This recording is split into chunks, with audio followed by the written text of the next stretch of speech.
realize it, but the entire Biden syndicate, family syndicate, is in pretty deep trouble. Now, each week, new information is emerging from Hunter's laptop from hell that connects Joe to his family's illicit business dealings. And today, a brand new bombshell report from FoxNews.com reveals that in 2017, Joe Biden actually wrote a college recommendation letter for the son of Hunter's Chinese business associate. And guess what? Sent it directly to the president of Brown University.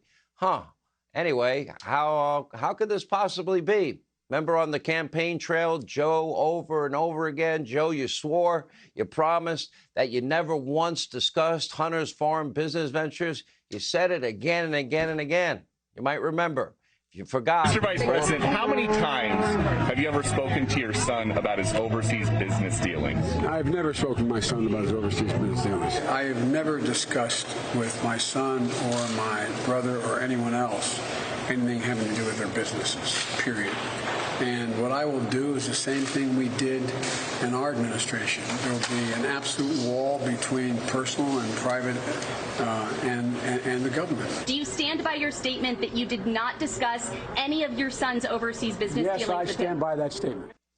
All right, so if Joe Biden never once spoke to Hunter, zero experience Hunter, about his foreign business deals, how and why did he end up writing a letter of recommendation for the son of Hunter's Chinese business partner? And why were Joe and Hunter pictured together? Look at this, with Hunter's favorite Kazakhstan oligarch. That guy right in the picture right there. And why were they also pictured together with Hunter Biden's Mexican business associate, foreign business dealings right there? And why did they go golfing with Hunter's main business partner, Devon Archer, who served with Hunter on the board of Burisma Holdings in Ukraine, the Ukrainian oil and gas conglomerate? Archer, by the way, he was just sentenced to federal prison for fraud. So why was Joe Biden meeting with these people, lying about it? Did he owe him a favor? And why did he lie about it? And when is he going to come clean about it? Really makes you wonder just how many favors that the Bidens owe to shady foreign nationals. Let's see, from China, Kazakhstan, Ukraine, Russia, all over the world. After all, Hunter had zero relevant experience in business or private equity or fossil fuels or any of these foreign countries. Really, the bulk of Hunter's experience was in, well, crack cocaine and prostitutes. And yet sketchy foreign nationals from all over the world, they were lining up to make deals, multi-million-dollar deals with zero experience Hunter, and in some cases, just wiring him cash by the millions. Why doesn't that happen to us?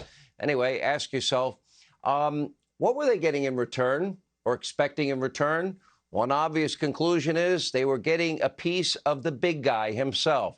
Remember, a previously unearthed email from Hunter's laptop revealed that an investment with a major Chinese energy company included, well, quote, a 10% payout for, quote, the big guy to be held by Hunter Biden. Now a grand jury in Hunter Biden's international tax evasion and money laundering probe, they want confirmation about who is this big guy anyway? Who is he? We really want to know. Why was he getting paid? And that brings us back to the letter of recommendation that Joe was more than happy to write for Hunter's Chinese business partner.